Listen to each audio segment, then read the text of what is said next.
Assalamualaikum warahmatullahi wabarakatuh. Halo pemirsa, apa kabar Anda hari ini? Bertemu lagi bersama saya Reganes. Kami akan memberikan sejumlah informasi menarik untuk Anda. Inilah UMN News.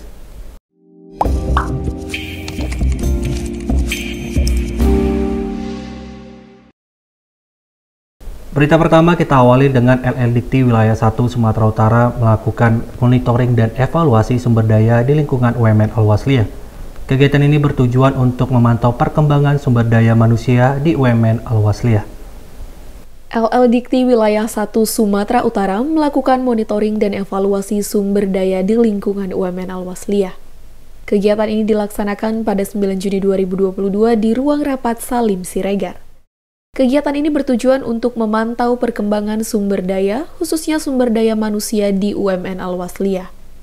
Monitoring dan evaluasi kali ini dilakukan untuk melihat peningkatan karir dosen dan tenaga kependidikan. Di mana tim monitoring dan evaluasi dari LLDikti mengatakan bahwa ada beberapa dosen yang dianjurkan untuk menaikkan jabatan fungsionalnya. Yang dilakukan monitoring itu kita melihat peningkatan karir dosen dan peningkatan karir tenaga kependidikan.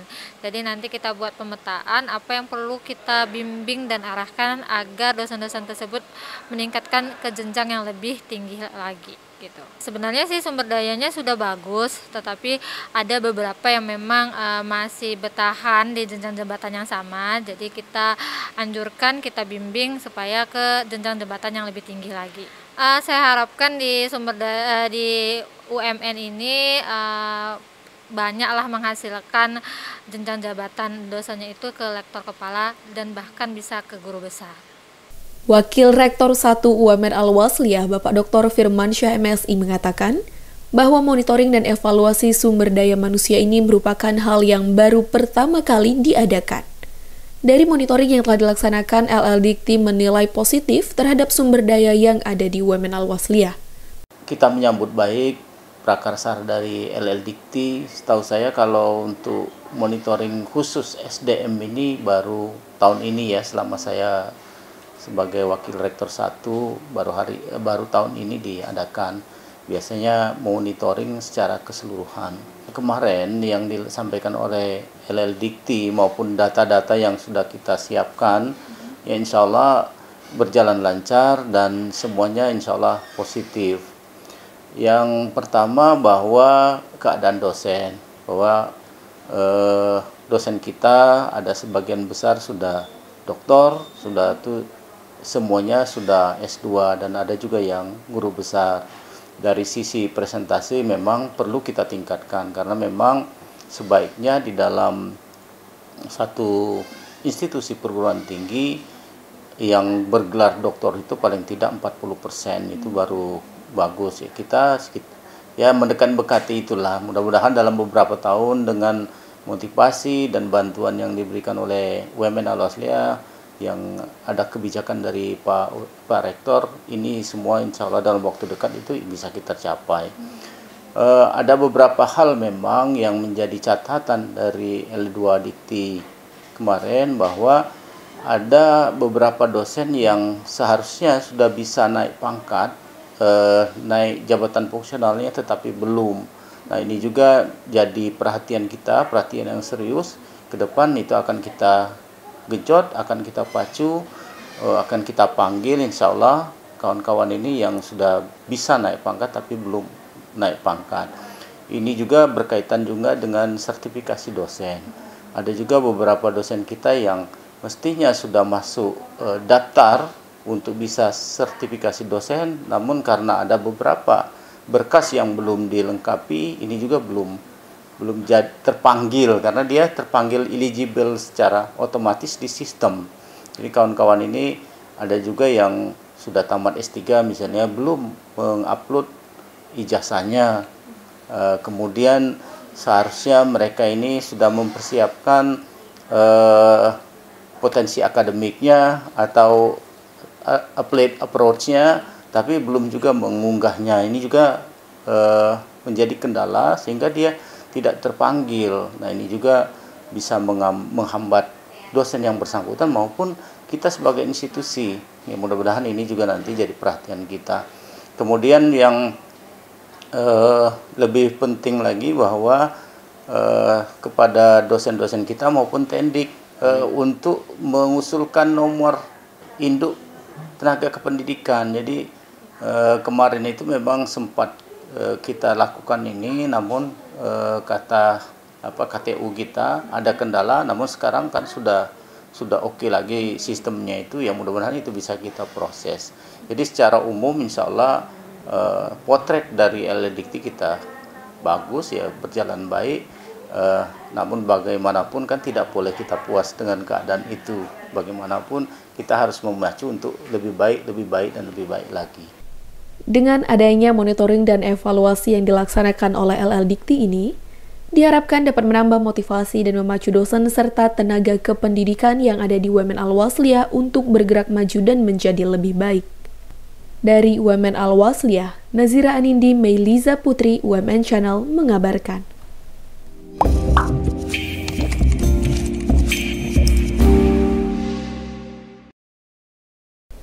Selanjutnya, Pengurus Besar Al-Jamiatul Wasliyah melakukan Rapat Kerja Nasional pertama periode 2021 sampai 2026. Rakernas ini dilaksanakan untuk membahas isu-isu dan rapat kerja organisasi selama 5 tahun ke depan. Kegiatan Rakernas Al-Jamiatul Wasliyah berlangsung selama 3 hari pada tanggal 10 sampai 12 Juni 2022 di Hotel Mercure Ancol, Jakarta, dan dibuka di Istana Wakil Presiden dengan mengusung tema Transformasi dan Kolaborasi Organisasi Menuju Al-Wasliyah Maju dan Modern. Selain Wapres, sejumlah Menteri Kabinet Indonesia Maju, Gubernur, Ketua Umum Ormas Islam, dan tokoh masyarakat juga hadir. Di antaranya, Menko Pembangunan Manusia dan Kebudayaan Bapak Profesor Dr. Haji Muhadjir Effendi MAP, Menteri Agraria dan Tata Ruang Bapak Dr. Sofyan Adjali SH MA Menteri BUMN Bapak Erick Thohir, Menteri Agama Bapak Haji Yakul Kolil Kumas, Anggota DPR RI Bapak Insinyur Sukmi Dasko Ahmad, Gubernur DKI Jakarta Bapak Anies Rashid Baswedan SEMPP PSD, Ketua Umum PBNU Bapak Kiai Haji Yahya Kolil Stakuf, Ketua Umum PP Muhammadiyah Bapak Kiai Haji Haidar Nasir, Sekjen MUI Bapak Kiai Haji Amir Syah Tambunan, dan rektor-rektor di bawah naungan Al-Wasliyah, khususnya Bapak Dr. KRT Hardi Mulyono Kasur Bakti selaku Rektor UMN Al-Wasliyah. Ada beberapa isu penting yang akan dibahas dalam Rakernas ini. Pertama, soal pendidikan. Karena masalah pendidikan dengan kurikulum Merdeka Belajar masih menjadi problem serius di lapangan. Kedua, isu yaitu mengenai tanah wakaf. Menurut Undang-Undang Tanah Wakaf harus memiliki sertifikat. Tanah wakaf masih menjadi kendala bahkan menjadi sengketa di beberapa wilayah. Di dalam Rakernas juga akan dibahas terkait kaderisasi untuk peningkatan kualitas sumber daya manusia yang dimiliki sekarang. Ketua Umum Pengurus Besar Al-Jamiatul Wasliyah Bapak Kiai Haji Masyurul Khamis mengatakan, Rakernas digelar untuk mengimplementasikan program yang disahkan di Muktamar, maka akan dibahas program untuk 1 tahun ke depan dalam Rakernas. Kemudian tahun depan akan dilakukan evaluasi dengan mengundang seluruh pengurus wilayah Al-Wasliyah agar program-program yang bisa disalurkan ke wilayah-wilayah. Selanjutnya, pengurus wilayah akan menyampaikan ke pengurus daerah sehingga nantinya bisa dilakukan penyediaan dari atas sesuai dengan kondisi di wilayah dan daerah masing-masing. Karena itu saudara-saudaraku semua, acara kita ini adalah acara yang luar biasa di tempat yang terhormat dan akan dibuka oleh yang mulia yang terhormat. Karena itu saya berharap seluruh warga Al-Jamiatul Wasliyah, jadikanlah ini menjadi motivasi bagi kita untuk kita lebih meningkatkan peranan kita dalam melanjutkan dan membentengi negara kesatuan Republik Indonesia untuk mendapatkan negara baldatun thayyibatun wa rabbun ghafur. Rekomendasi-rekomendasi yang akan dihasilkan dari Rakernas pertama ini nantinya dapat mendorong pemerintah untuk lebih serius dan fokus di dalam menangani permasalahan kehidupan berbangsa dan bernegara, sehingga Indonesia akan semakin maju. Wakil Presiden Indonesia Bapak Profesor Dr. Kiai Haji Ma'ruf Amin membuka Rapat Kerja Nasional pertama Al-Jamiatul Wasliyah dengan upacara seremonial yang dilaksanakan Istana Wapres Jakarta Selatan. Pada kesempatan ini, Wapres menyampaikan sejumlah pesan, diantaranya ia meminta Al-Wasliyah harus menjadi mitra pemerintah dalam memperkokoh persatuan dan kesatuan bangsa. Wapres juga meminta Al-Wasliyah dapat mengambil peran untuk mendukung pemerintah dan menyukseskan proses pemulihan melalui program-program pemberdayaan ekonomi umat. Dan yang terakhir, Wapres juga meminta Al-Jamiatul Wasliyah agar turut membentuk generasi muda yang beriman dan bertakwa, serta berpengetahuan dan menguasai teknologi. Hari ini Jamiatul Wasliyah melaksanakan rapat kerja nasional yang pertama. Rakernas pertama ini tentu sangat penting bagi organisasi dalam merumuskan langkah-langkah ke depan. Oleh karena itu saya ingin menyampaikan beberapa pesan. Pertama, Al-Jamiatul Wasliyah harus selalu menjadi mitra pemerintah sesuai dengan komitmen kita, yaitu sebagai Sadiqul Hukumah, dan ini juga di Majelis Ulama sebagai mitra pemerintah dalam memperkokoh persatuan dan kesatuan bangsa dan perkuat moderasi beragama kita sebagai Islam yang wasatiyah. Wapres berharap Rakernas pertama Al-Jamiatul Wasliyah dapat menghasilkan keputusan dan kebijakan internal organisasi yang terbaik, serta gagasan-gagasan, terobosan, dan rekomendasi untuk mewujudkan kemaslahatan umat, bangsa, dan negara. Dari Istana Wakil Presiden Indonesia, tim Women Channel mengabarkan.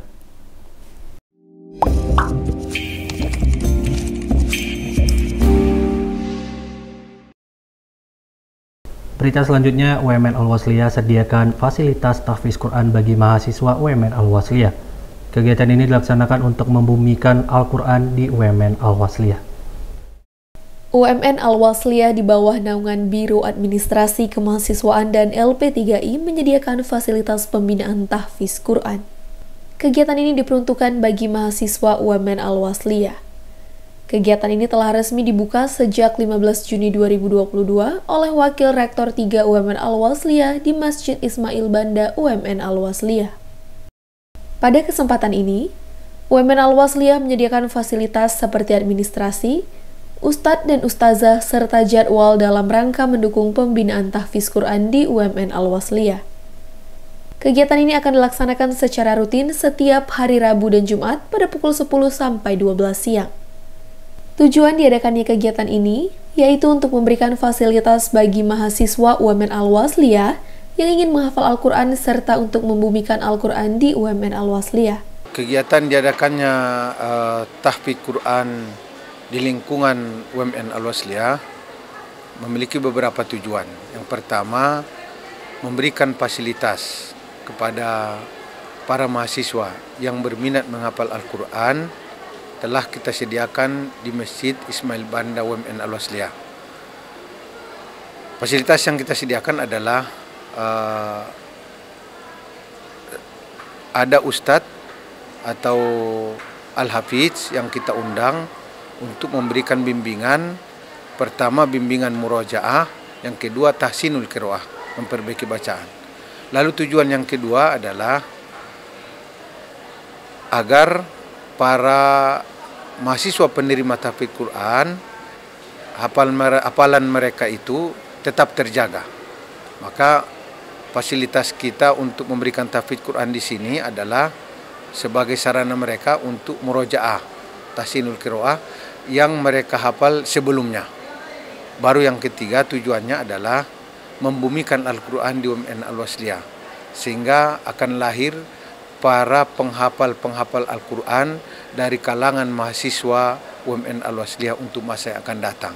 Harapan kita, turunlah keberkahan, keriduan dari Allah Subhanahu wa Ta'ala untuk UMN Al-Wasliyah. Yang keempat tujuannya adalah ini adalah merupakan implementasi program kerja yang telah dibangun di Biro Administrasi Kemahasiswaan. Diharapkan nantinya mahasiswa yang mengikuti pembinaan tahfiz Quran ini dapat mengimplementasikan ajaran Al-Quran dalam perkataan dan bersikap di kehidupan sehari-hari. Harapan kita pertama, agar anak-anak kita tetap mampu menjaga hafalannya. Yang kedua, anak-anak kita mampu menambahi hafalannya. Yang ketiga, apa yang dihafalnya itu diamalkannya, baik dalam perbuatan, perkataan maupun sikap. dalam kehidupan sehari-hari, sehingga mereka menjadi generasi bangsa yang unggul di masa yang akan datang, yang bisa bersaing di tengah-tengah masyarakat. Dari UMN Al-Wasliyah, Nazira Anindi Rifki Kusuma, UMN Channel mengabarkan.